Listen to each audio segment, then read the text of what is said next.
Welcome to Black Man Spies, U.S. Iran Happy 6-month birthday cast for Donald Trump, Benjamin Netanyahu, and Mujtaba al-Khamenei. Here we are. Good morning. Somebody says, yay, forever war. Well, we are certainly on our way to a forever war. And with me celebrating today are Wajeeh, the gay lion from Minneapolis, Minnesota, who's rocking his brown wool pahul. I got one. I just felt like being sexy today in my jihadi pahul, custom jihadi pahul from Jalalabad. And Dexter Ingram, former director of the Program for Combating Extremism Around the World and Defeating ISIS, helping defeat ISIS, an actual intelligence professional, with his crazy ass hat. Tell us, Dex, where'd you get that crazy hat? So this hat is a fun hat. It's from the north of Morocco, and it's called the Chicha hat. I'm wearing this because I wanted to highlight some of the tertiary effects of this war, that disinformation and misinformation we're seeing from certain countries trying to get folks to, I guess, invade Spain to a certain extent. A number of Moroccans in the north passed away because of that. And that's just part of this crisis that we don't cover every day. Well, thank you for policy wonking us while we're trying to puff the cork. I think You're such a diplomat. just get You're part of such a Africa diplomat. back to Africa. If I'm being honest, Okay. I think. Are you talking about the small island that is part of Africa? Ceuta and Melilla, it's not an island. It's a village. It's a town. Yeah. No, he's not That's a talking small- about Cape. You're thinking Cape Verdes or something like that, or Fernando yeah. Po. Which, but forget all of that. I don't want to talk about that. I don't want to talk about policy wonking and diplomacy right away. I'm here to celebrate. I'm here to party. We're gonna hafla. We need some. Where's your you know what? Debka? We're gonna do a debka. That would be a mean trick. We could all put our hands out like this and dance in a circle, and people will think we're all together holding hands. Wait, you got a cloth? You got a debka hanky? You got to have a debka hanky, I man. got the You well, like I said, welcome to Black Man Spies, U.S. Iran. Happy birthday, 6-month forever warcast. I am so glad that we're here and we're doing this. Sorry, I'm actually searching for our theme music for this show for our celebration. And let me tell you, I tried to get Jacob Karsbo on. He's on an actual event with the Danish government. So he's being led around by a leash to go do the things that they're doing. They're actually taking these journalists, national security experts, and they're bringing them around and showing them all the Danish capabilities. And he's going back to Greenland, up to the freaking Arctic Snow Patrol dogs thing. And do you think he invited me to go hang with him? All my gear, I have heavy winter gear in Greenland, right?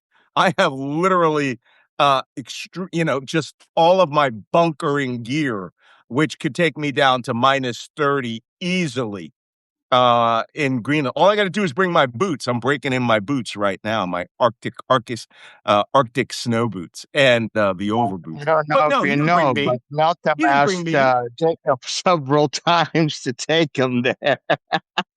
Oh, but who brought Jacob to Greenland the first time? Moi. When me, him, and Dean Blundell were living in Chalet of the Spies, which was rather swanky. But no, Jacob cannot join us today. I asked him to make a video for us to come on and say, what he thinks about the 1-year anniversary. I'm sure if he gets a break, he'll do that. But now that we're here and we have reached the 6-month war anniversary, we just can't sit here on our laurels and talk about how everything happened, right? We got to do something about this. Mm. I mean, it's very important, I think, for us as a collective body of national security experts to mark this event with dignity and the respect that it deserves. So, with that, we're going to play our theme song.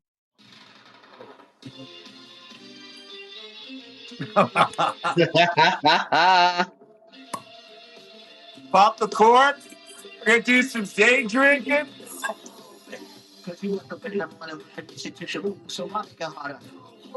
There you go. Happy birthday, U.S. government policy failure.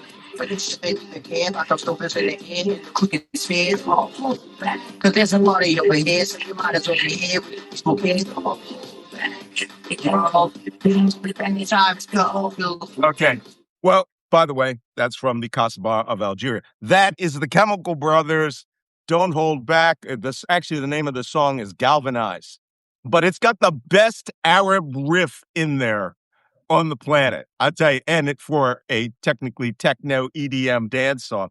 Well, happy 6-month anniversary. I look forward to us going to meet on February 28th of next year for the 1-year anniversary of the U.S.-Iran war crisis, whatever you want.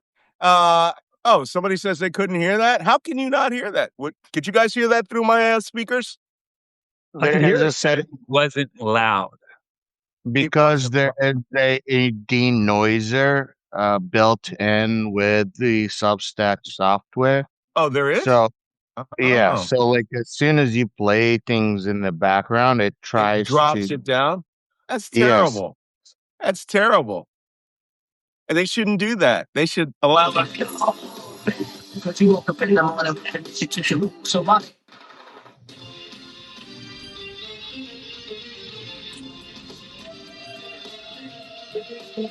That reminds me of you, Wajeeh. Every time I hear it,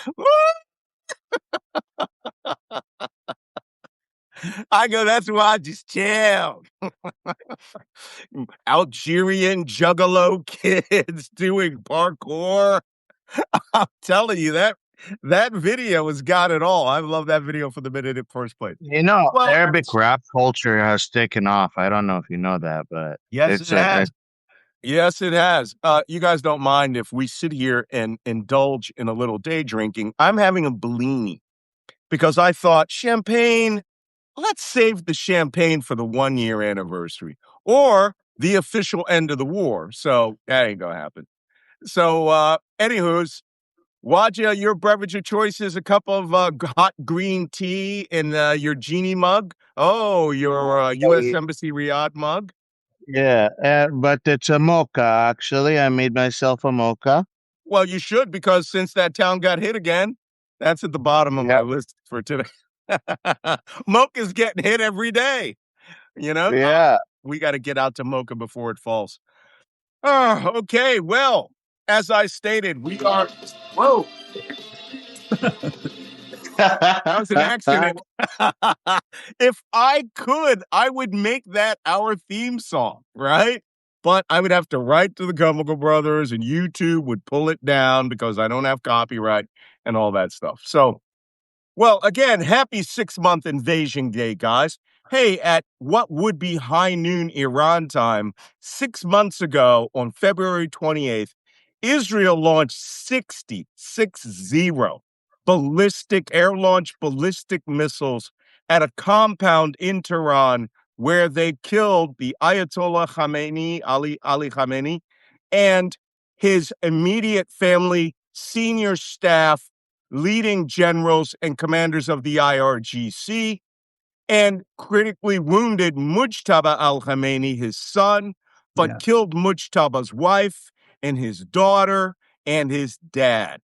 And fast forward, that made Iran go from an 89-year-old guy who helped found the Iranian Revolution, martyred in the way that he would want to die, by the way, because in the Shia ideology, the key players there, Khalif Ali, Imam Hussein, and Hassan, his son, grandson, were all murdered. And going down in a fight is the Shia way to go down. So they actually have elevated his death. That being said, which is our transition phrase, now Have we you are. done a Latmiya yet? What's that? Have you done a Latmiya yet? No. You want to? Yeah, Ali. Oh, yeah. First off, it is not Ashura. So I think it's disrespectful for us to do that. Second off, yeah, I've been to Ashura in Najaf and Karbala. Okay. You want to talk about me thumbing I had a little fanny pack on the front with my Browning high power. And you want to talk about me. But I was completely safe, completely safe. I had 200 and some odd Iraqi secure bodyguards and people who were on operations with me, and they were there having it out. And they're all Shia, all of them, 100%, Mia Mia. So, but yeah. So this is the anniversary of the United States and Israel starting this war. This war is not finished. We may be on the 180th day of this war, but we are also on the 46th day since all talks broke down. The United States launched a second wave of attacks on Iran, thinking they would win with just 2 more weeks of bombing. And apparently that didn't work out very well either. Gulf states were being devastated. The United States forces were driven out of the Persian Gulf, and U.S. forces were being bombarded all over the place. So we are now at day 180/46 of Iran War Part 1, Part 2. And with that, we know the Iranians were celebrating also because this morning, in the early morning hours of today, an underwater unmanned torpedo drone struck a tanker that had just carried out its transit on the southern Oman route. It belongs to the United Arab Emirates, and it took a direct hit in its engine compartment and set it on fire. Yeah. Welcome to your 180th day in combat, United States, with a drone torpedo. That's how they celebrated and started today. The name of the ship, by the way, it's Greek-owned. The Metro Venetian hit 10 nautical miles offshore of Oman. So they went in to the 12 nautical mile limit as close to the coast as possible. And Iran did not give either fuck to what they were doing. They hit it. So, Dexter, Wajeeh, today's theme is as simple as this. What did we achieve? Anybody? Yeah, I mean, oil prices are up. We've isolated our allies. We don't have access to the 60% highly enriched uranium that was the whole reason in the first place. We've lost soldiers and sailors and airmen. The casualty figures just went up. The Pentagon keeps like just raising them randomly without making announcements because he's trying to kind of sneak those numbers up without attention. We don't even get me started. There's a lot we've lost. Yeah. Well, we certainly watch. What do you think? What have we achieved here in the first 6 months of this war? With the great wisdom of Baba Trump, may God extend his life forever and ever. We have gone into the greatest war humanity has ever seen. We have reached the best victory anyone has written on the history books. We have destroyed the world economy. We are victorious to stand above all the human lives that have died to achieve this goal, whether it is a third world country going to hunger or not. America has become great again, and the American people are benefiting. Americans are so happy paying $6 a gallon, they are begging for more. They are saying we are tired of winning. We are tired of getting so much success. We would like to start having some losses. I think this is the reality that we have to accept. Baba Trump knows better than you and I. He knows the best for his people. He loves us, But what can you do? I Ev- Every time you said Baba Trump, the first thing that pops into my head is a Liberian wizard or warlord, right? Baba Trump. Ay, ay, ay, ay, ay. Hey, listen, for administrative purposes, hit those hearts down at the bottom. If you're enjoying our 6 months at war, we have about 1,200 people. We started a bit early. We celebrated a little earlier. By the way, somebody asked, "What's in a Bellini?" This is peach puree, uh, and fortifying elements that are mixed together into this nice glass. And somebody thought that this was quite hilarious. Also, the chat is up. If you are not a paid subscriber and you can't come on to the paid subscriber chat, which is scrolling below us, go down and post your questions in our chat. Also, I asked, what are you drinking to celebrate the U.S. 6 months at war, right? It's only a 2-week, 3-week war. And then they went, well, maybe 4 weeks. And then he said, maybe a couple of weeks more. Well, yesterday it changed into as long as necessary, which means somebody's having margaritas, is- which means I'm not joking. We will be here next February 28th because this is Mhm. not only the U.S. Iran 6 months of combat, this is 6 months nonstop. We have been broadcasting this show strictly to cover what's going on every day with regards to this war. None of us have had vacations. Well, we still did I did. I went to England and then I went to France, but I still did this podcast every day. I even did it at 33,000 feet at one point, which was quite a challenge. So we are not, we are in a circumstance that I'm afraid to say, gentlemen, we're going to be here in 6 months. What do you think? Well, yeah, Uh-huh. that's what they just said. He said there's no time frame, but it'll end soon, just like the economic sanctions. It was kinda like, well, we don't have anything specific and we don't have any time frames, but we're warning people. There's no real Baby, the thing. military has spoken already before you and me. The military told the soldiers about to get into. The Navy is advising 5,000 sailors to prepare for an 8-month timeline before deployment.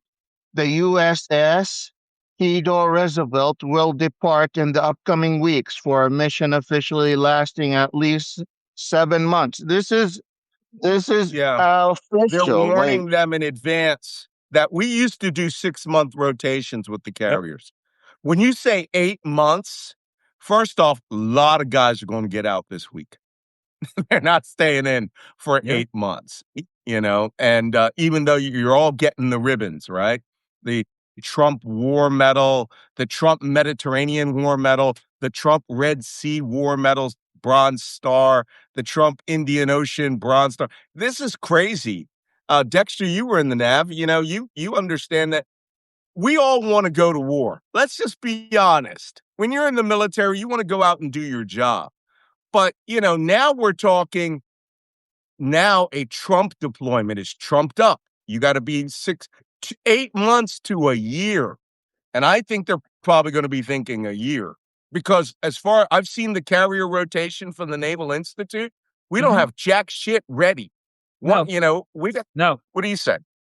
I completely agree. I mean, if you look at the Ford, if you look at, the recent ships that carrier groups that have returned, they're gonna be out of commission for a year. You now have a new carrier group coming out. You gotta realize this carrier is a floating city. It literally is 5,000 people that are gonna be gone. These are moms. These are sons and brothers and sisters, and they're trained. They're the best in the world at what they do. But everything kinda wears you down, especially when the logistical side is damaged. Look at what happened with Diego Garcia.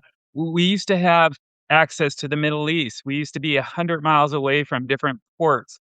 Now we're thousands of miles away. We don't have the support. And then you have 3 destroyers that are backing them up, maybe 2 destroyers.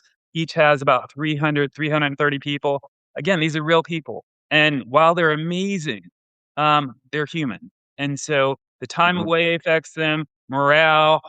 When you're constantly going, these air operations are 50 air operations a day on a carrier, averaging that. That wears on the equipment, which causes things to break and becomes more dangerous. People die on normal Yep. deployments. In wartime deployments, you have a lot more things happening. Can I add a Yeah. verse to your poem? The What's that? Navy is the Navy is charging the Lincoln sailor with absence without leave after he jumped overboard. Yeah, well, I'll jump in and defend the Navy on this one. One, that's standard. All right. And what it means is he was AWOL from his duty station, absent without leave from his duty station, even if you're on the rack, in a bed. But yeah, they're going to discipline him and then they're going to put him out of the Navy on a psych eval, right? They Nobody's said going to they're jail also over going to cut this. half of his paycheck. Yeah, yeah, yeah. That sounds like non-judicial punishment that he got, which is where the commanding officer of that ship has done it. That's not court-martial stuff. But guys jump off of ships all the time. I'm sorry to tell you. One sub that I went on, I think I mentioned this before, we have suicides. You get 5,000 people into one spot, you're going to have a suicide once a year at minimum. And if they're not home and they're on deployment, they do it. They do this stuff. The longer they're When one deployed. submarine, I was coming, one sec, I'll tell you this. One Sorry. submarine I was coming on, they were bringing a body off. And it was a chief. A chief hung himself in forward machinery in one of the machinery rooms on a ladder that's only about 5 rungs deep. He did the Epstein. He tied himself off and then laid his body weight down and choked himself out. So that was Wow. on a they had just transited the Atlantic, which means 2 weeks at a maximum. But whatever demons were there are there. Guys walk off the side of the ship all the time. And so this guy, but you're going to get more of them as things are going, as the impact is happening to you.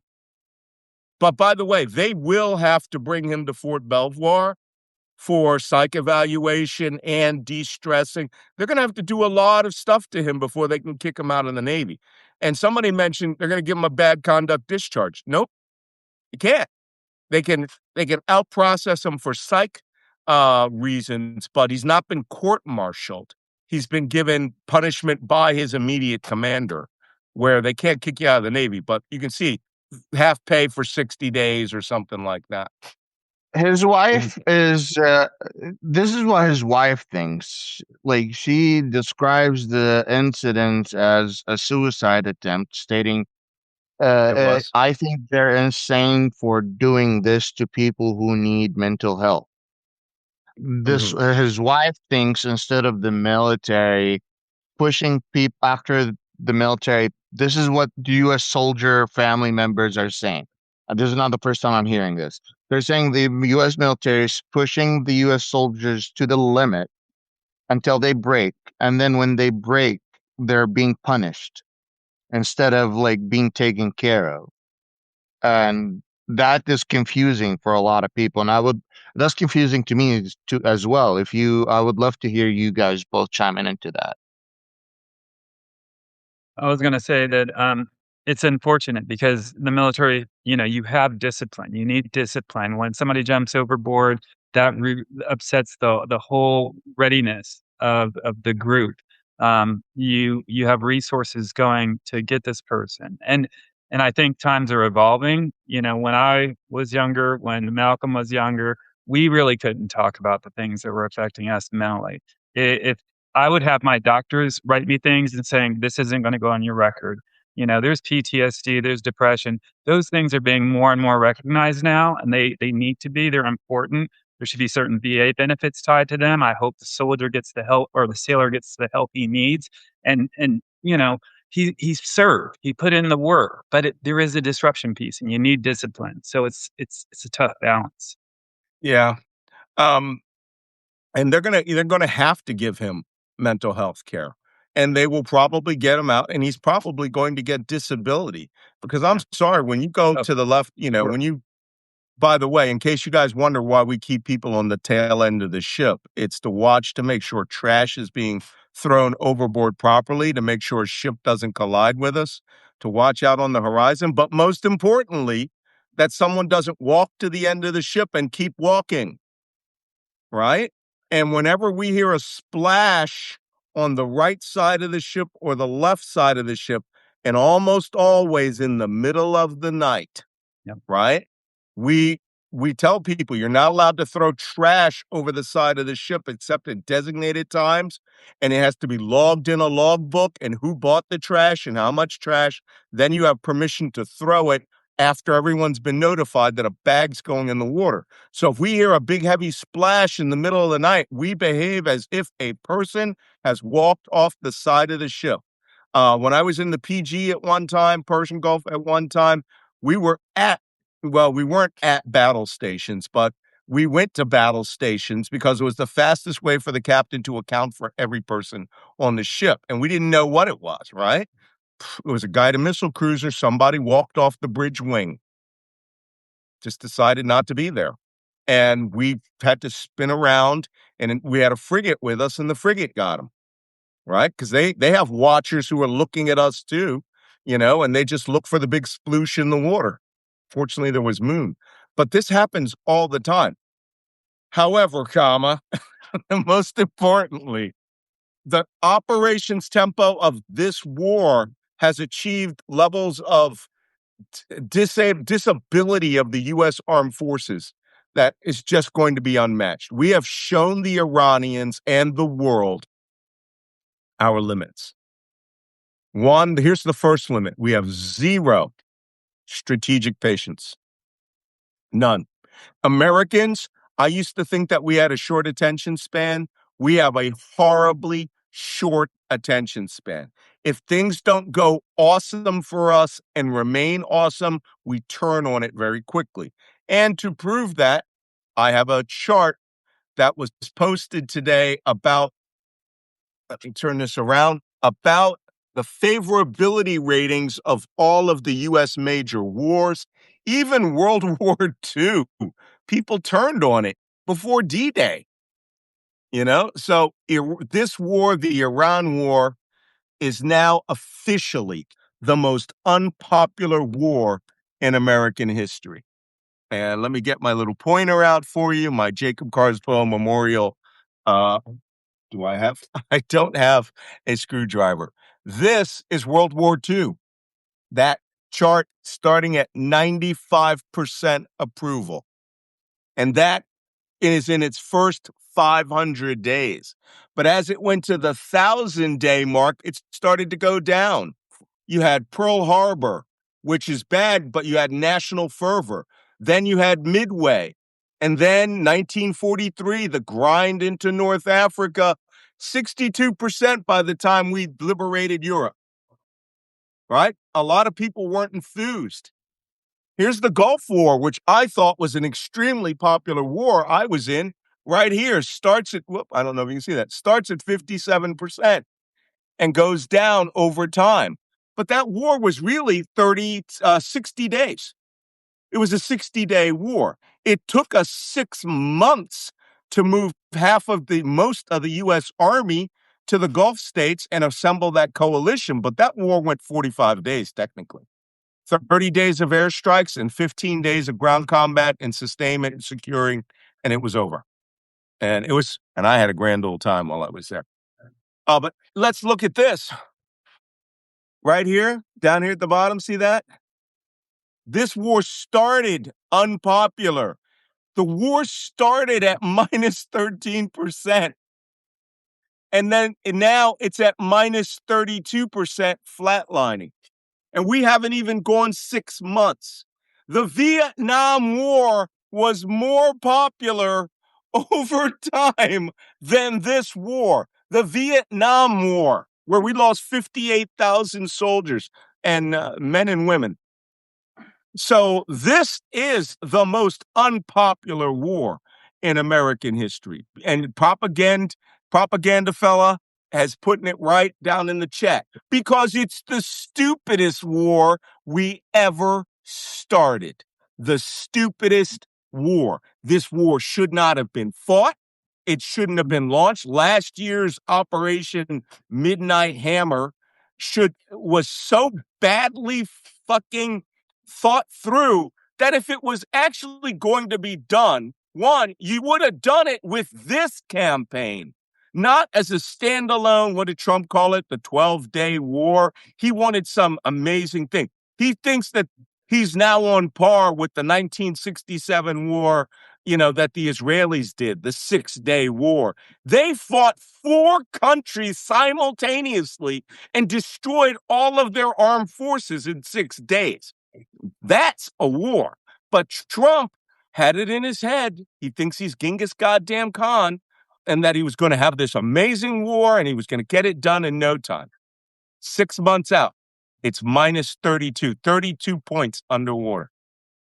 Absolutely the most unpopular war in American history. And as propaganda fella says, because it's the stupidest war in American history. Comments? Yeah, I mean,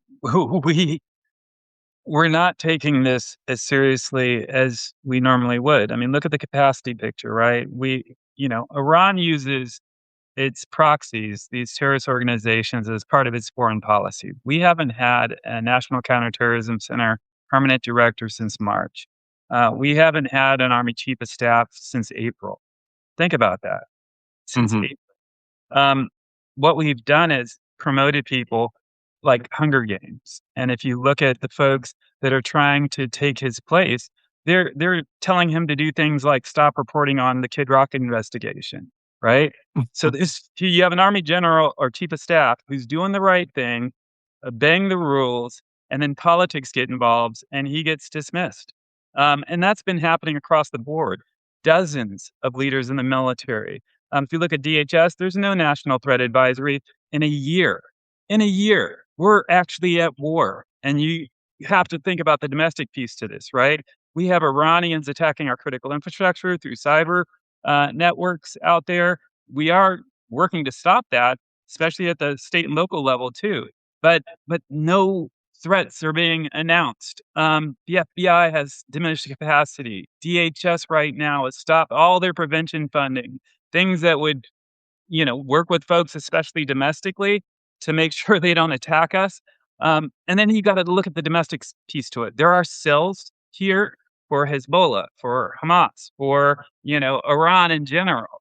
But they're not doing anything because the war is so unpopular. If they do something, just like after 9/11, it will galvanize us and Americans will be more supportive of this. They understand this war is not popular. So they're just letting it be, which is the smart move.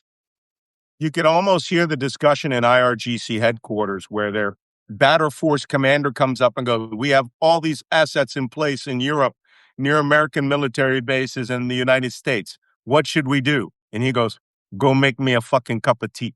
We're not doing nothing. Right? What is that? What's the saying? Never stop your enemy when he's making a mistake. That's attributed to Napoleon, right? Go make tea is the best thing the battle force could do right now. And go get me some ammunition inventories just in case. But don't do nothing. I'd like to get a little Machiavellian and give a little advice to Trump. Genuinely. And I know the danger of being a Machiavelli. He ended up being executed. But the reality is, when you surround with yourself with yes people, that does not mean they actually care about you or they love you or they want the best for you.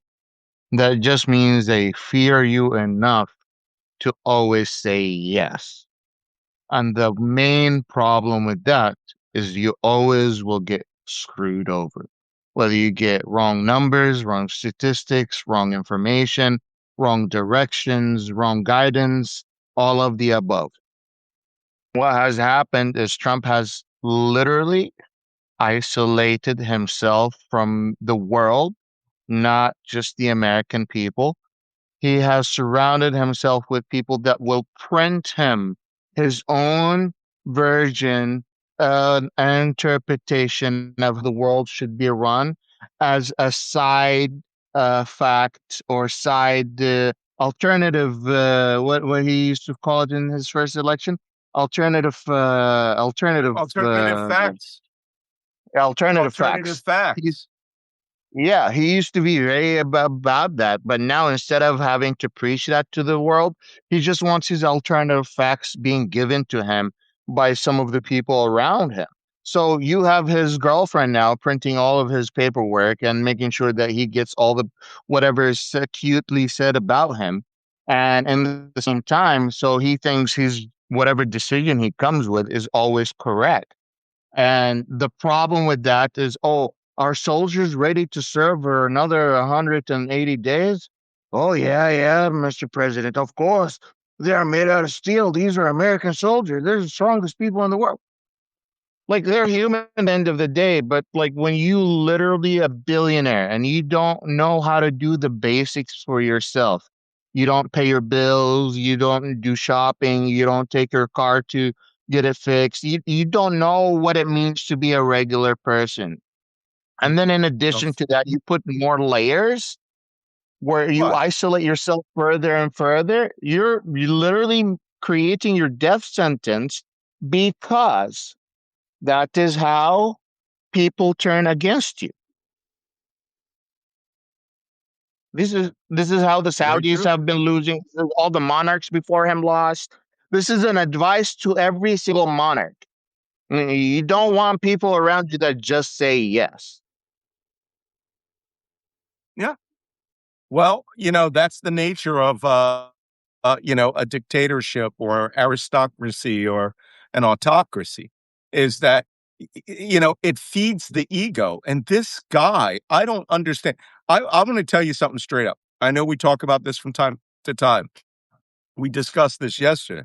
The policy of this administration is just clearly, without any question, white supremacy. I don't like Mm, using the phrase white nationalism because that takes away the phrase that we really know is offensive.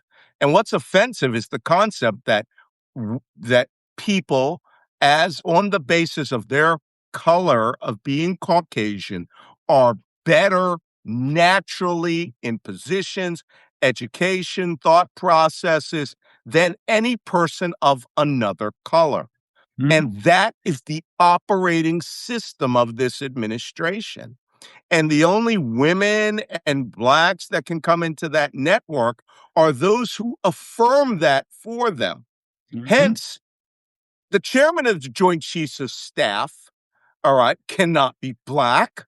He can't be. He obviously just affirmative action, DEA his way to the top.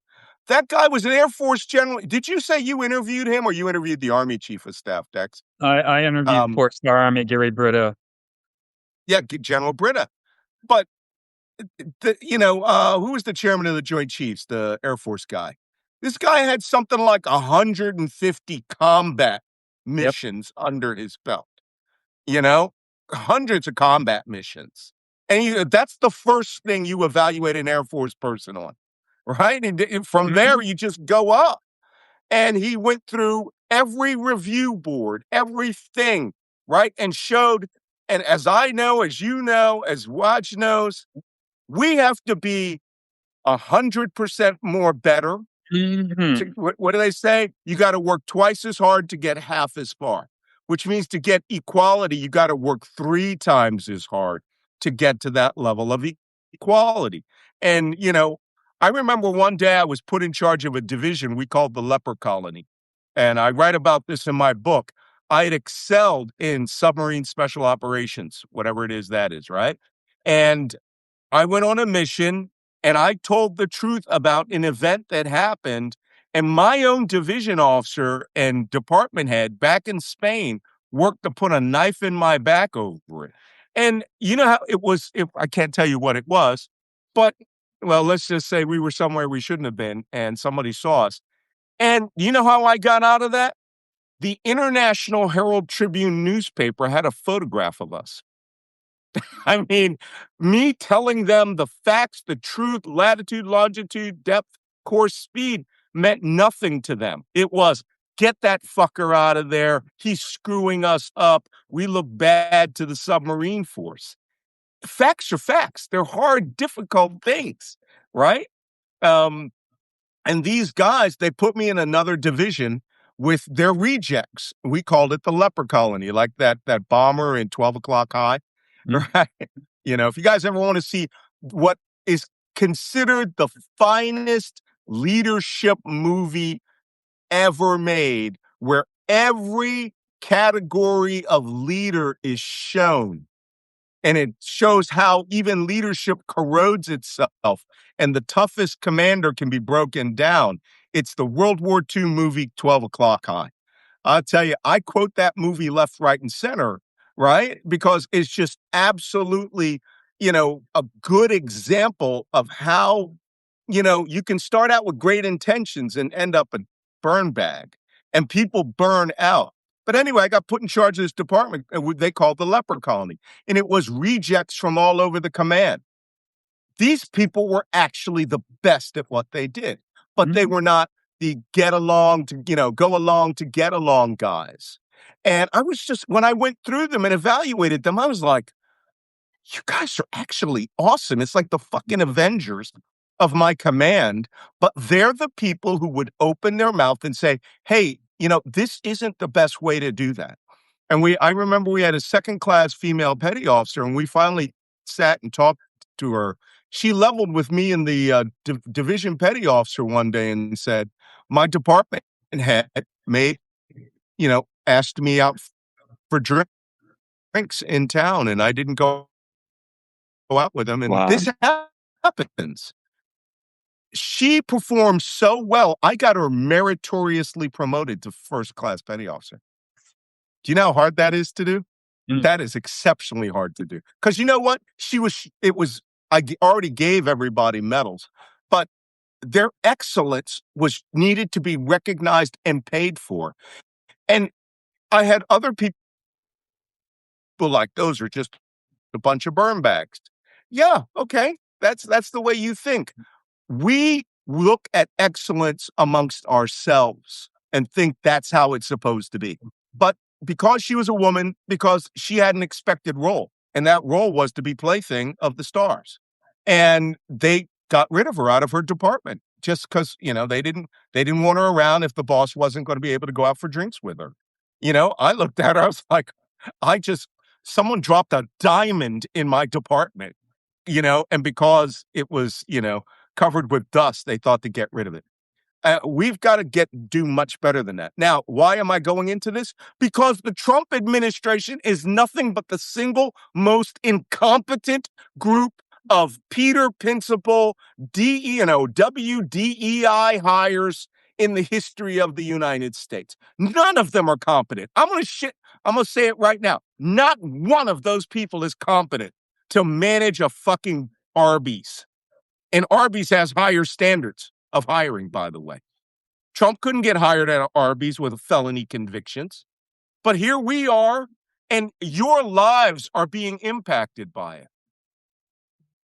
Malcolm, I love your Avengers analogy because I was watching Avengers Endgame last night with my son. And there's that scene where Star-Lord is, grabbing the little mouse thing and saying, come and get your love. And you got War Machine and watching him because they want to intercept the Infinity Stone.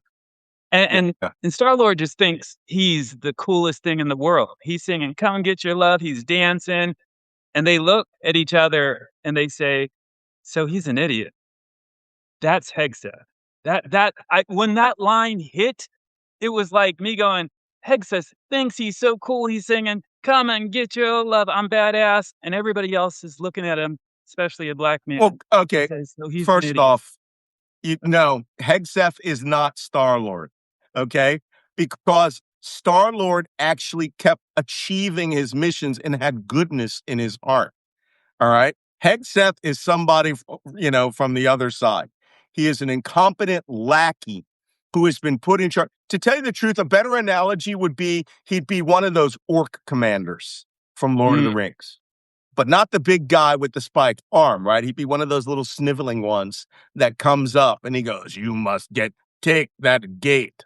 You know, that's yeah. Hegseth, and he thinks he's something, but he's incompetent. Incompetent. Somebody once Mhm. asked me on a national news program, if you were Secretary of Defense, if you were appointed in the next administration, they nominated you to be Secretary of Defense, what would you do? And I said, I would accept the nomination. I would go through confirmation, which I probably wouldn't get. But my first act would be to find a qualified Secretary of Defense, right? I know my level of competency. I have never handled $1 trillion. But so go find me a retired 4-star general, maybe Russell Honor. Actually, to tell you the truth, my candidate for Secretary of Defense is going to be one of two people. It's either going to be Admiral Kelly, I'm sorry, Captain Kelly, who I really like because, he's an aviator, knows his stuff. Astronaut. Astronauts understand procedures, make things happen with safeguards. But to tell you the truth, the next Secretary of Defense, without any question, has to be General Milley, right? The guy whose his famous speech, "We don't swear an oath to a dictator. We don't swear an oath to a wannabe dictator." That guy is the guy. He needs to come back and recalibrate the entire armed forces in the United States and restore their honor. But not these people. These people are freaking orc lieutenants, right? You can almost hear them when somebody gets in trouble, and Trump gets angry at one of his minions. You can almost hear these guys talk to each other and go, "Meat's back on the menu, boys." They look like they're going to eat each other. And they're just a Underlings. bunch of sniveling cowards. Yeah. The worst administration in American history. Wajeeh, what do you say? I think everything that need to be said has already been said. I think the analogy plays its part. The reality is that when this is not Avengers. What you have few people that think they can bring peace to the rest of the world with their own ideas, regardless of the consequence. And if it means the world, then so be it. And that's not the theme of one or two movies or animes, or this is a constant theme that you see in stories all the time. Mhm. There's time it happened that this person was able to be the most powerful person in the world and You, you, surrounded him. Go ahead. the analogy I think you're looking for is, you guys know, I love 1001 Arabian Nights, the book, unexpurgated version by Sir Richard Burton translation. Trump's the evil fucking vizier, but he wins. The genie doesn't Mhm. stop him. The honorable young man, the honorable young knight can't stop him. The local wizards can't stop him. He becomes the king. He dethrones the king, and now the vizier is won. That is never happens. It always happens at the beginning of the story in 1001 Arabian Nights. And then the inherent goodness, the blessings of Allah, and a well-placed genie usually fucks him up. And he gets toppled at the end. And then, the princess marries the brave knight. That is not happening in our world. It's not happening in our world. We have a population that believes what he does, that yeehaw, fuck the law. They had t-shirts that said, "I'm voting for the felon, not the hoe." And we talk about this a lot, and Dexter and I has also talked about this on the podcast. People are in a cult. You can't deny that they are in a cult. And once you're in a cult, your ability for critical thinking is destroyed, and we need to put an actual effort in re-strategizing, talking to people who are indoctrinated into cults. I'm seeing all over social media right now people who are dead MAGA influencers waking up and saying we were scammed. Well, now we need to actually like do like instead of just shaming them, they already woke up. Could we do some like learn from the da'wah or in Islam, or if you want to call it Christianity, the missionaries, learn from them a thing or two. You can insult a da'iyah or missionary all you want, and they'll take all the insults and hear all your opinions. And by the end of the day, and tell you, oh, yes, and this is what the Bible. So I'm not telling you to preach the Bible or Islam. I'm telling you take a step, learn what it means to be in a cult, learn what it means to talk to someone inside a cult, and then change your vocabulary so you can directly talk to them. These people have already been indoctrinated, and you need to admit that they have been indoctrinated. And we keep isolating more. And the more we isolate them, the more they get more extremist. And this is something a lot of people keep missing. This cancellation culture is not helping our society. It's getting more extremist, instead of saying, listen, I see you doing good things. I believe in your humanity. The only thing that I see that you have done wrong, and we're disappointed in that thing that you just did wrong, but I believe in you. I believe that you can do better. I've seen you do better. This type of criticism where you try to wake someone up makes a huge difference. I try to explain this to people. I grew up in a household where my dad wanted me to be a mujahid. I believed in the whole message all my life.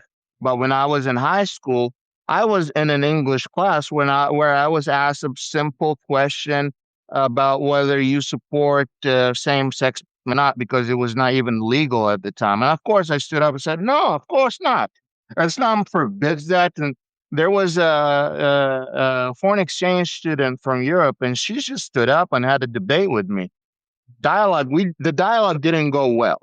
I asked her some questions. I spat some dialogues that the moms have, made me memorize, and she answered all the questions. Did I get convinced on the spot? No. I went back home, and it took me 3 years to be convinced while I was thinking about everything that we discussed, while I was doing my own research, to wake up, to come up to my own conclusion. And now I'm an atheist fighting some of the most extremist Islamic ideology, bringing awareness to the West about the Middle East and Western and how important it is. I would have not gone that far if I haven't had that interaction. You need to have dialogue, but you also need to respect people. My book, An End to Al Qaeda, which I personally think is one of my best works, came out in 2006, I think. But I talked to Steve Hassan, who wrote the book, The Cult of Trump, and he was an expert on cultism. And I wrote about the 6 cults that manifested themselves before Al Qaeda and ISIS. And there were 5 other additional cult manifestations in Islamic history. And every one of them had to be wiped out physically for Islam to, because they couldn't abide by the things they were doing. The Khawarij wanted to split Islam in half and said that Islam couldn't have leadership, right? That's anarchist, right? The first Islamic anarchists. Then you had the Karamita were wiping out not convoys, but pilgrimage groups going to Mecca because they said it was idolatry because you were worshiping at a building that had a stone in it. So they started killing thousands of people, right? It took centuries to wipe out the Karamita, by the way. In fact, the Karamita invaded Mecca. Did you know that Mecca was invaded? They destroyed the Kaaba and took the meteorite that was in it and broke it in half and held it for Yep. 200 years. That's how bad that cult group got. The third one was the Mahdiist of Sudan, right? This guy who wanted a rebellion against the British and Egyptian rule in the late 1800s declared himself the savior, the Mahdi, all right? Which, by the way, did not meet any of the qualifications in the Quran for the Mahdi, right? The Mahdi was supposed to be very light-skinned, come from the Quraysh tribe, had a mole here, was very soft-spoken. This guy was black of the ace of spades, right? Didn't have a mole, shouted all the time. He was like me, but he rallied that to the point where the British had to put an expedition force down there and wipe them out. And then you had the Otabists, right? In 1979, they seized the Grand Mosque and killed hundreds in the Grand Mosque of Mecca, and the survivors of that became Al Qaeda. So we've got this stuff, the cults exist in every religion and ideology, but Jesus, the cult of Trump. What you were saying there about that debate you had, I wrote this in my book, An End to Al Qaeda. My belief was we needed to introduce a virus into their belief system. And that virus we called the weapon of doubt.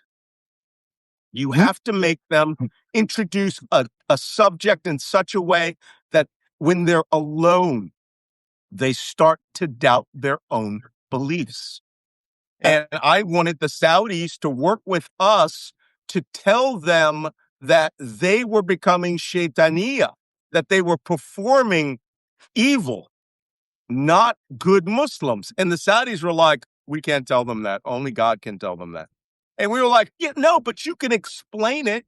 And their counter ideology program later adopted that strategy to deprogram these guys. And they would say, because Al Qaeda and ISIS believed they were the best of Muslim fighters based on their interpretation.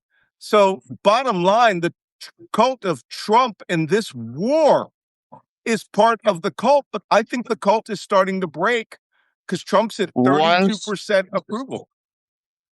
Once the Saudi government realized Al Qaeda in the Arabian Peninsula was using the same exact excuse the Saudis used to attack the Ottomans, which is we are more Muslims than their Islam, which gives us permission to have jihad with them and take over and have our And to kill Islamic. them, That's right. to remove their Islam, to be able to transform them, good Muslims, into infidels, which would allow you to be killed, which is anti-Islam. I got a couple So points here. that argument was already made by the Saudis before. They were just copying those arguments. Go ahead. What do you say, Dex? Well, I was going to say that, to Malcolm's point, when we went in and killed Osama bin Laden, what we did was find more porn than we have ever found in any place. And we sat there and said, let's not keep this a secret.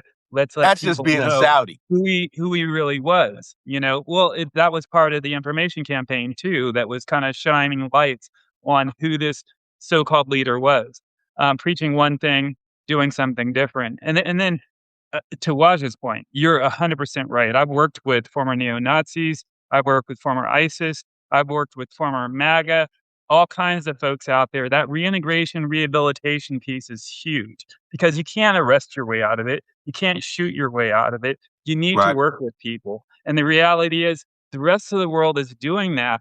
What we've done is we've shuttered our countering violent extremism program. Almost a year ago today, I was fired along with my whole team. It's not a grievance. It's just a fact. We fired all of our counter messaging teams out there that would tell you what's misinformation or disinformation, because now doesn't matter if it's a lie or the truth, everything gets equal airtime. These are the things we've stopped.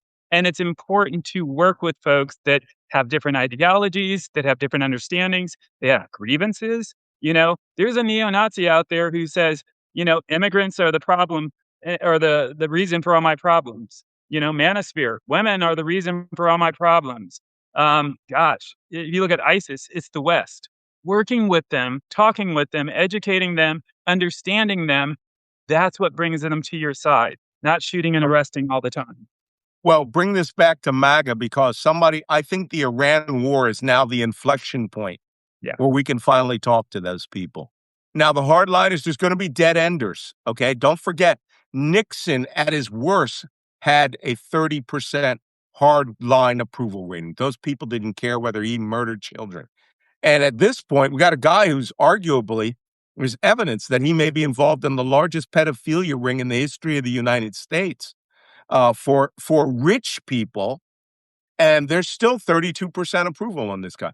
But there was another poll I saw today, strong disapproval, which is the end, right, of the polling chart.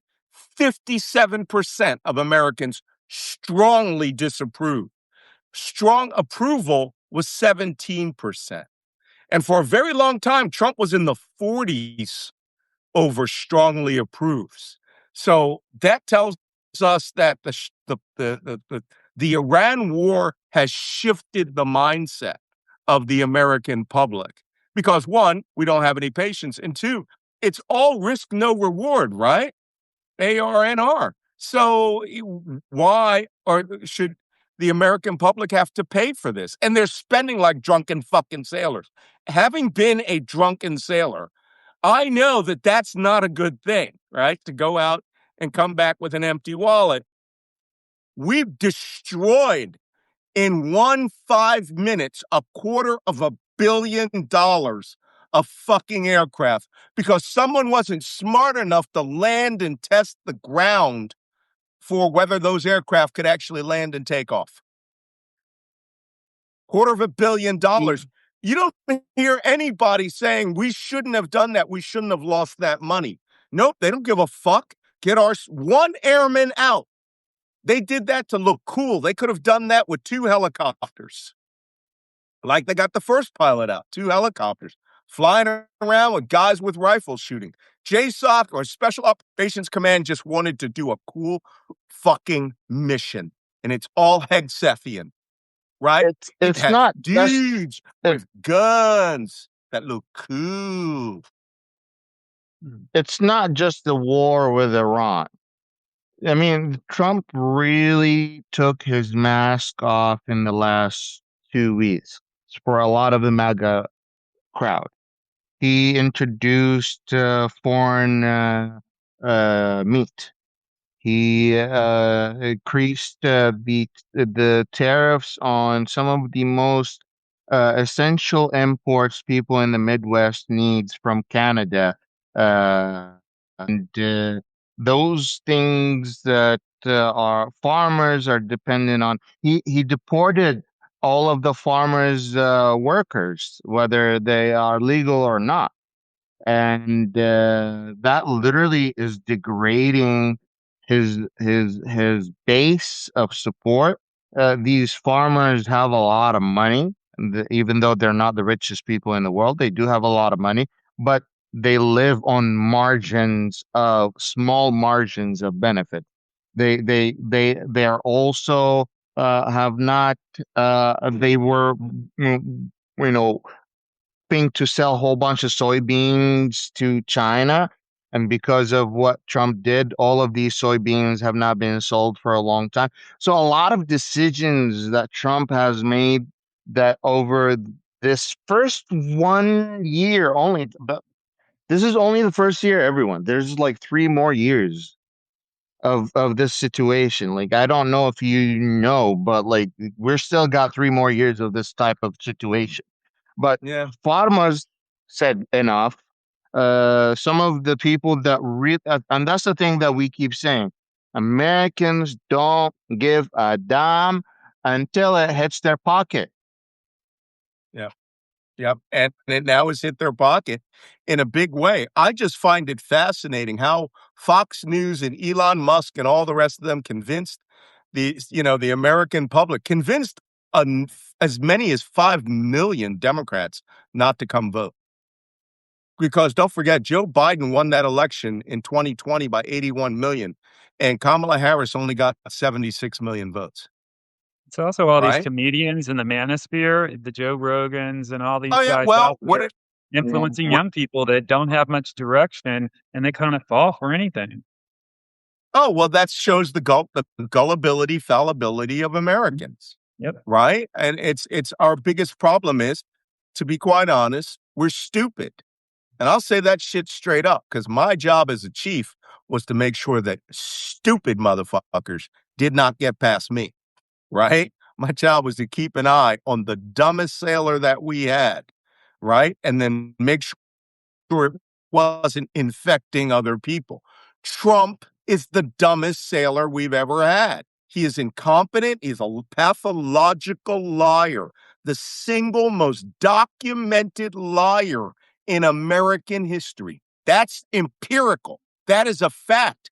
He was documented as the single most documented liar just on the 33,000 lies of his first term, and they stopped counting. Now, if we were to use, Chat GPT to do a scrub of everything Trump ever said, and whether it was true or not, he'd probably be hitting the 100,000 point at this point. The problem here is that as a nation, we are now embroiled in a war that we were sort of led into, but we weren't led into it because Netanyahu knew Trump was an idiot. These people, as I said yesterday, adopted the master of the universe attitude. When they got reelected the second time, Katie barred the door, they will do whatever the fuck they want. They don't care what polls say. They don't care what objections to it are. They don't care what the laws are.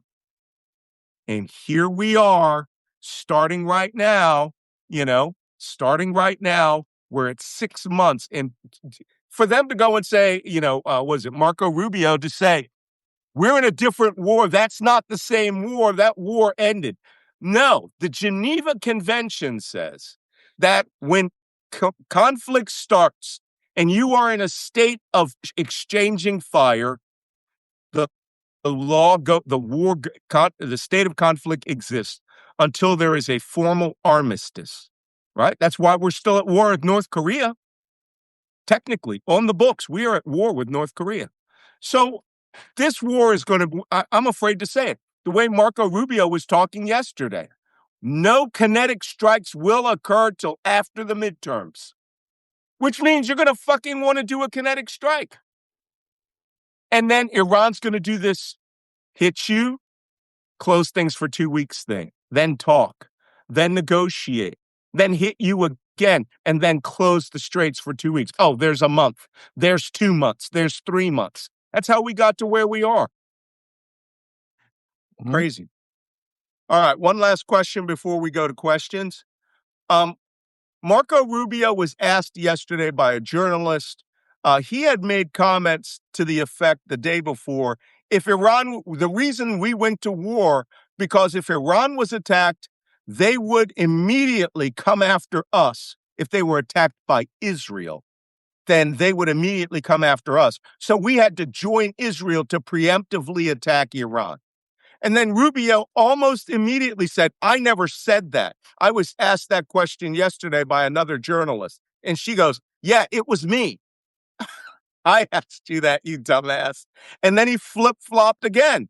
He said, we did it because we wanted to destroy. By the way, everybody focus right now. What in your mind was the reason that we went to war with Iran? Lock it in. And then I'm going to tell you what they said today. How many of you said nuclear weapons? Raise your hand. Nuclear program. Mhm. That's the one I remember. Nuclear program. That's it. Wajeeh, what was the excuse they used to start the war? Government decapitation.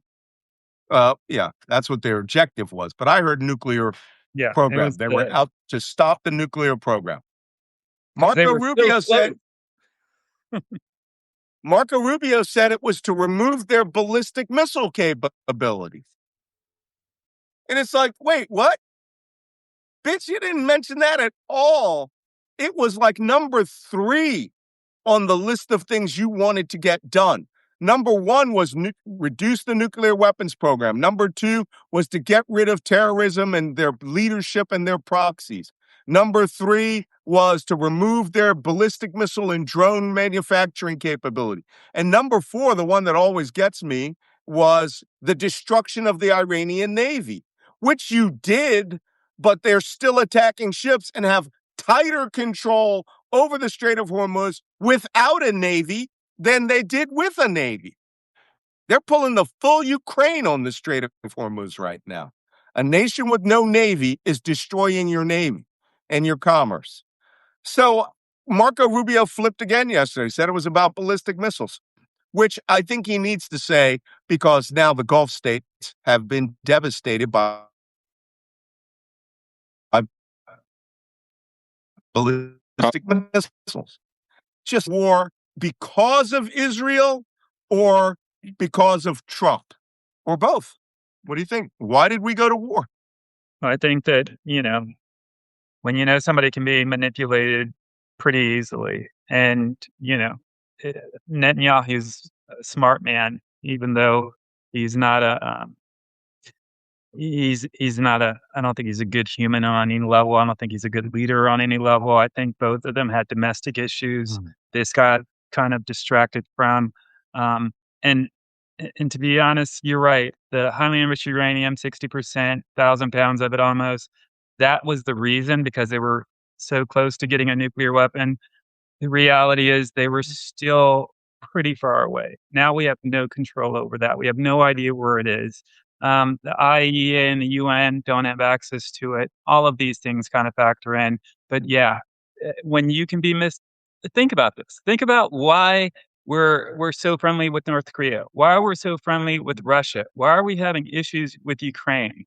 Why are we so friendly with Netanyahu right now, who talked us into this? And I think both leaders thought it would be a great distraction. It's unfortunate because you are looking at so much money and so many lives that are affected. There are not just first level consequences and second level consequences, third level, like I talked about earlier with this hat. It's across the board. People are suffering, but as long as they're distracted, that's what matters. Yeah. All right. Well, listen, we've gone over an hour. Let's go to questions. We've got a couple of very smart questions here, and some very interesting things. People are saying they're drinking tea and coffee. Um, bu- bu- bu- bu- for Shrimp Dog, you asked about the CIA director's trip. Please go watch yesterday's episode, day 179. We talk about it extensively on that episode. And there's a lot of different shifting reasons of why the CIA director went to Moscow. Bum, bum. Oh, Can we go back one BLB. second? Oh, go ahead. I got a phone call. I got a phone call when I wanted to say. The thing is that Trump thought he could achieve few things by doing a decapitation. That's why I just said decapitation. Because the main thing they kept saying, regime change. But then with regime change, he thought he could also achieve controlling the fact that Iran won't have a nuclear weapon. He thought he could also control the Iranian oil and get other benefits from that, and then have a choice of controlling who becomes the next leader of Iran in favor of Trump. But that I think that is the what he wanted to turn Iran into Venezuela. That just didn't happen. The reality of the situation was absolutely disastrous. But that was his main goal. You can't just say his main. I don't think I could say his main goal was just to end the nuclear program because it was several birds with one stone, and I think that was the biggest mistake. I think strategically, it was to gain control of Iran's oil. He thought he was going to Venezuela that country. And I'm not joking, because No, you're people right. have mentioned people have mentioned that if you notice when he talks about Iran early on, he constantly kept referencing Venezuela, and that he was going to wake up one day and be in control of as much as 50% of the world's oil. United Here's a States, true story. Venezuela, and the United States, Venezuela, Iran, and now we're seeing moves that had to have been made months in advance. Libya. is starting to fall under the United States control. We just cut a deal with Saddam Haftar, right? To take control of all those, those oil fields that have been dormant for years are just coming back online. So I think that was his strategic goal. He has, I believe in his head, he believes he can control half of the world's oil. And there are Malcolm, people talking to him. you're so on point. You're so on point. Here's a true story. When Tell me. when the president first term said that we're pulling out of Syria, Turkey was invading Syria. They wanted to kill all the First words out of his mouth. Well, this is behind the scenes. So I remember, because I was there with a couple people, when the Secretary of State then, no names, but we know who that was, said, "Hey, the president thinks we're staying in Syria because of the oil. I need to correct that." And I remember two ambassadors in the room quietly saying, "Please don't correct that. Whatever reason we're staying in Syria, we need to stay in Syria." And Mhm. that's the truth. I mean, you got to get out of your own way sometimes. We had allies that had people on the ground. We had people on the ground. But when you have that shiny object and it's oil, oftentimes that's what gets the attention. It's not the highly enriched uranium. It's not anything else except for distraction and money. Mhm.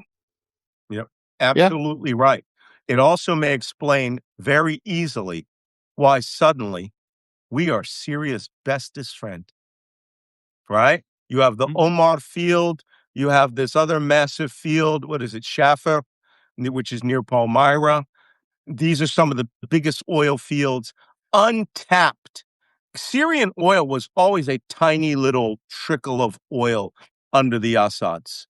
It was just not explored because they didn't want anybody in their dictatorship coming in with massive amounts of weapons or massive amounts of equipment and really finding out how much oil is there. And for a very long time, I didn't believe that it had real any real capacity for oil, right? Until we started hearing about the Shadidi field, the Omar field, the Shafir field. These were massive, and Shafir's natural gas. So, for the United States to maintain natural gas dominant, you want that under control. You don't want them pumping out huge amounts of natural gas unless you and your oil industry control it. That is why Venezuela was an invasion. Venezuela was not a military operation. It was a clandestine intelligence operation and an economic warfare operation that for 6 months we negotiated with the worst people in that country to give us control of it and to get rid of the guy who was choking off their ability to steal. We're allowing them to steal, but the oil comes under our control. I believe we have $14 billion of revenues that no one knows where that money is. Not in the U.S. And Treasury. when By you law, it should be. It's not. It's in an escrow account that's in Qatar, from what I understand. So all of it's almost like watching the 19th century robber barons again in action. There are people pulling the levers for the control of resources in the world, but it's an archaic mindset. Trump paid $1 billion. In case you guys wonder why we had a $40 trillion deficit. He paid a French company $1 billion to not finish its wind farm off of Massachusetts. To not finish it. And they took it. They took it. They were gleaning like 10 years of profits.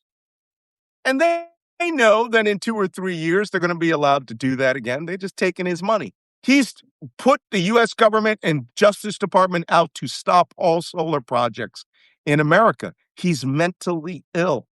And the thing that's running in his veins is oil.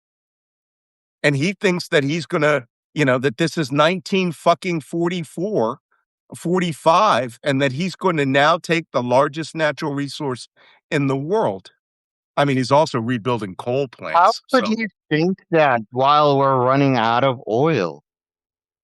dude, it's all, what are you talking about? He's got all the oil in the world. America's the biggest producer. He lives in a world that it starts here and ends there. And in his world, he's making billions, hundreds of billions are going to come to him because he is the king of oil.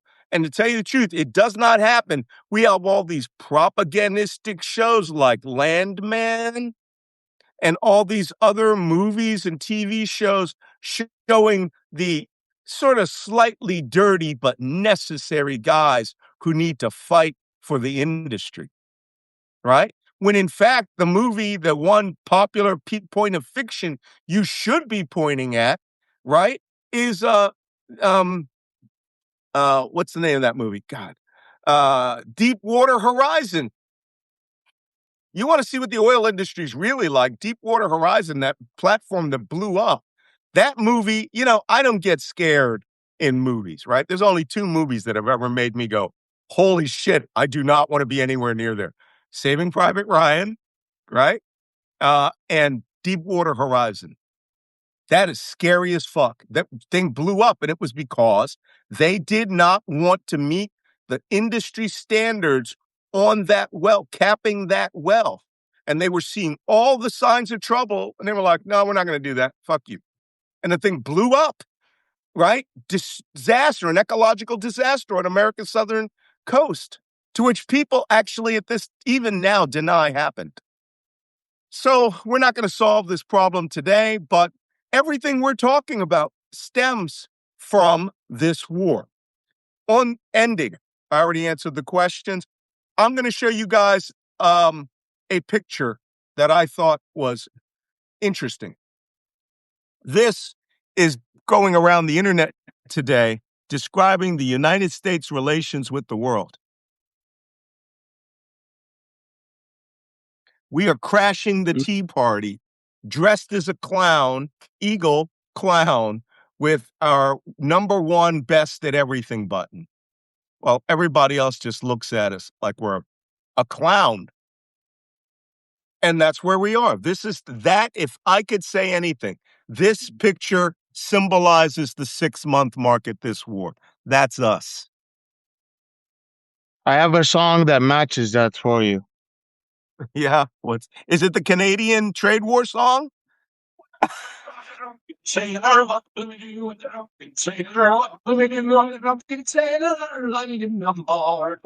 I know the answer to that. Thank you. Tell us whose version that is, Watch, for copyright purposes. It is the Irish verse. Oh, the The one Rovers. that's very fast. The Okay. Irish Rovers. And we Well, played to like 2 capture. seconds, which doesn't break copyright technically, so Okay. we're good. Well, it's nice to point them out. So, what do you do with a drunken sailor? Well, nobody's putting us in a longboat and making them sailor. All right, it's not happening. We're gonna stagger back to our rack, our bed, and at some point we're gonna wake up from this in handcuffs, right? Being marched to the brig for whatever it was that we did while we were drunk. And one of the things that we did was we decided to go to an economic war with our northern neighbor. This is the geopolitical part of the show. And like Greenland, some sassy minx made a video about the US Canadian trade war. And you guys might remember the Greenland Resistance Front, right? Which was made up of like polar bears and walruses. Well, somebody's made one up for the Canadians. Here's the Canadian version of it. I'll play you a little bit of it. It's by Demon Flying Wing. Ooh.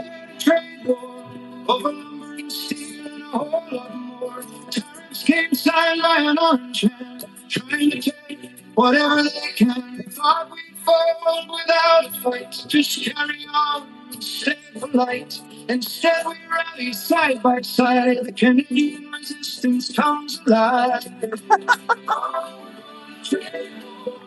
Marching on while the bagpipes roll. Beaters and boots won't take it anymore. Bring your talents, bring your fight. We'll answer back with all our might. Oh, we're gonna take all elbows up from shore to shore. Oh, wait, this is the best part.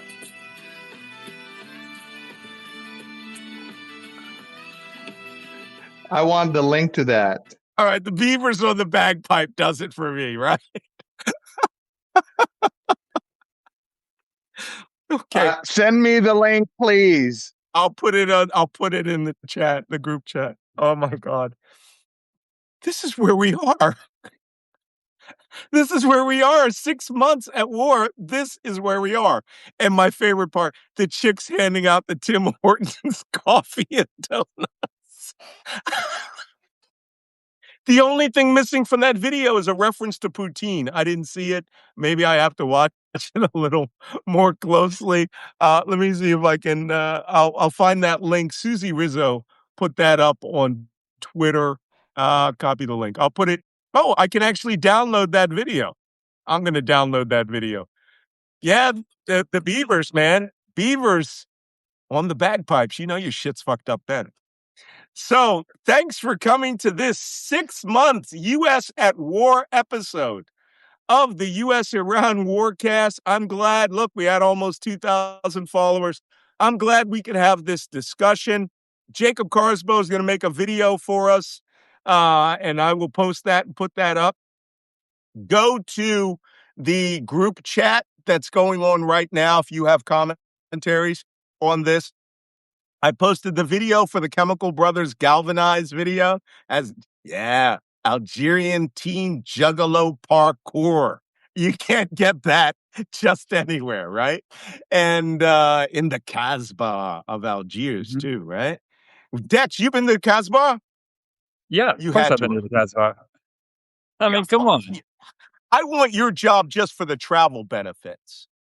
You know what? Sometimes it sounds cool going to Mongolia. I love being there. It was the 30 hours getting there that wasn't cool. Dude, I tried to go on a tour to ride horses in Mongolia because my family and I did horseback riding. We were equestrians.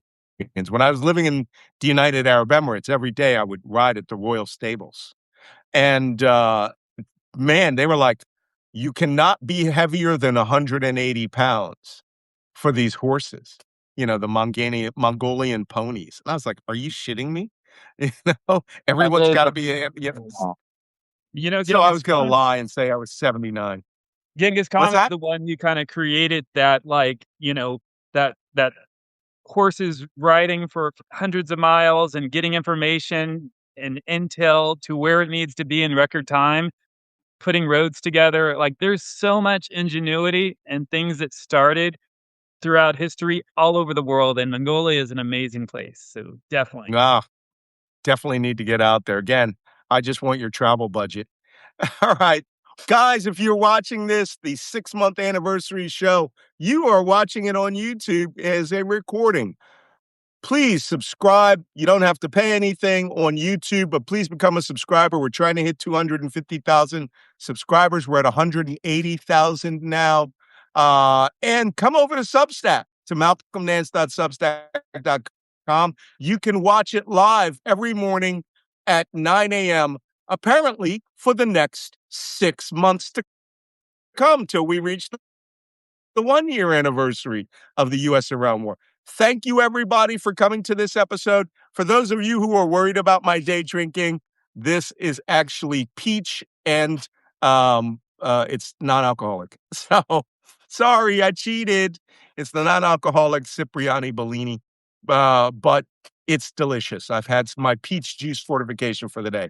And subscribe to Dexter Ingram and Wajeeh Lion on Substack. Especially Wajeeh and Dexter. Wajeeh, have you set up a buy me a coffee yet? I have Buy Me Coffee, Venmo, Cash App.